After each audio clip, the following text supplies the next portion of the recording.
شام کے 5 بجے ہیں۔ السلام علیکم، یہ ریڈیو پاکستان ہے۔ آصفہ محفوظ سے خبریں سنیے۔ اہم خبروں کا خلاصہ۔ پاکستان اور سعودی عرب نے دو طرفہ شراکت داری کو نئی بلندیوں تک لے جانے کا عزم ظاہر کیا ہے۔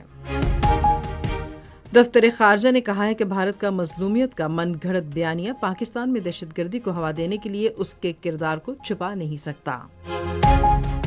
غیر قانونی طور پر مقیم غیر ملکیوں اور افغان سٹیزن کارڈ ہولڈرز کو پاکستان چھوڑنے کے لیے دی گئی مہلت میں 12 دن باقی ہیں۔ پاکستان اور نیوزی لینڈ کے درمیان 5 T20 بین الاقوامی کرکٹ میچوں کی سیریز کا تیسرا میچ کل آکلینڈ میں کھیلا جائے گا۔ اور اب خبروں کی تفصیل۔ پاکستان اور سعودی عرب نے باہمی احترام، مشترکہ مفادات اور ترقی و خوشحالی کے مشترکہ وژن پر مبنی اپنی شراکت داری کو نئی بلندیوں تک لے جانے کے عزم کا اعادہ کیا ہے۔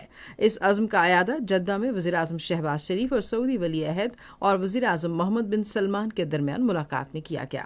دونوں رہنماؤں نے خطے میں امن، استحکام اور خوشحالی کے لیے اپنے مشترکہ وژن کو فروغ دینے کے لیے ہر سطح پر مل کر کام کرنے پر اتفاق کیا۔ ملاقات میں پاکستان اور سعودی عرب کے درمیان مضبوط اور تاریخی تعلقات کی اہمیت پر زور دیا گیا اور معیشت، تجارت، سرمایہ کاری، توانائی اور دفاع کے شعبوں میں تعاون بڑھانے پر تبادلہ خیال کیا گیا۔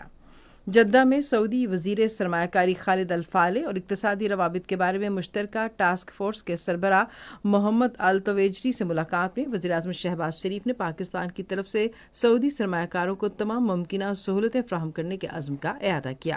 وزیر اعظم نے توانائی، بنیادی ڈھانچے، زراعت اور ٹیکنالوجی میں پاکستان کی وسیع صلاحیت پر زور دیتے ہوئے سعودی کاروباری اداروں کو خصوصی سرمایہ کاری سہولت کونسل کے تحت کاروبار کے مواقع تلاش کرنے کی دعوت دی۔ سعودی وزیر خالد الفالح اور ٹاسک فورس کے سربراہ محمد التویجری نے پاکستان کے ساتھ اقتصادی تعلقات مزید مضبوط بنانے کے لیے سعودی عرب کی گہری دلچسپی کا اظہار کیا۔ فریقین نے مشترکہ منصوبوں پر تیزی سے عمل درآمد کے ذریعے دونوں ملکوں کے درمیان اقتصادی شراکت داری مزید مستحکم کرنے پر اتفاق کیا۔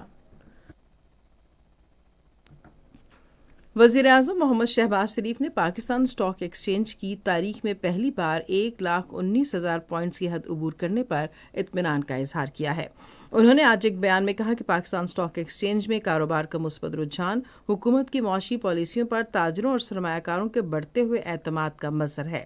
انہوں نے کہا کہ بہتر ہوتے ہوئے معاشی اشاریے اور کاروباری ماحول پچھلے 1 سال کے دوران حکومت کی معاشی پالیسیوں کی بدولت ممکن ہوا۔ شہباز شریف نے کہا کہ حکومت ملک میں کاروبار اور سرمایہ کاری کے لیے سازگار ماحول کی فراہمی کی غرض سے ترجیحی بنیادوں پر تمام ممکنہ سہولتیں فراہم کر رہی ہے۔ یوم پاکستان پریڈ اتوار کو محدود پیمانے پر روایتی جوش و خروش سے ہوگی۔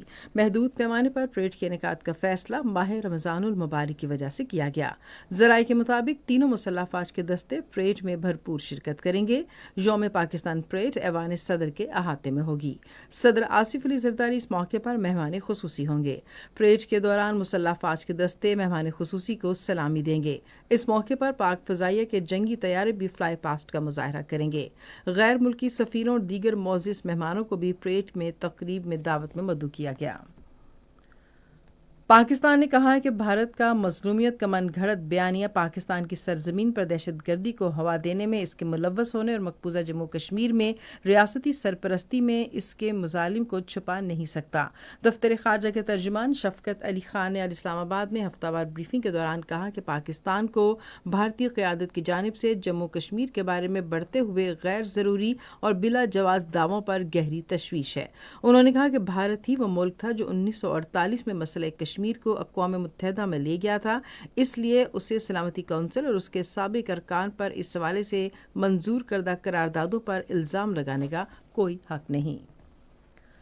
غیر قانونی طور پر مقیم غیر ملکیوں اور افغان سٹیزن کارڈ ہولڈرز کو پاکستان چھوڑنے کے لیے دی گئی مہلت میں اب 12 دن باقی رہ گئے ہیں۔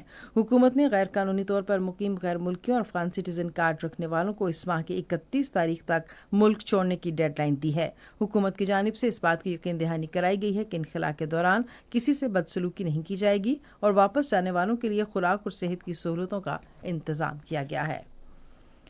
پاکستان اور نیوزی لینڈ کے درمیان 5 T20 بین الاقوامی کرکٹ میچوں کی سیریز کا تیسرا میچ کل آکلینڈ میں کھیلا جائے گا۔ میچ پاکستان کے معیاری وقت کے مطابق دن 11:15 بجے شروع ہوگا۔ نیوزی لینڈ کو سیریز میں 2-0 کی برتری حاصل ہے۔ اسی کے ساتھ خبریں ختم ہوئی. مزید خبروں اور تجزیوں کے لیے وزٹ کیجیے ہماری ویب سائٹ radio.gov.pk اور فیس بک کے link Radio Pakistan News official پر براہ راست ویڈیو اسٹریمنگ بھی ملاحظہ کیجیے.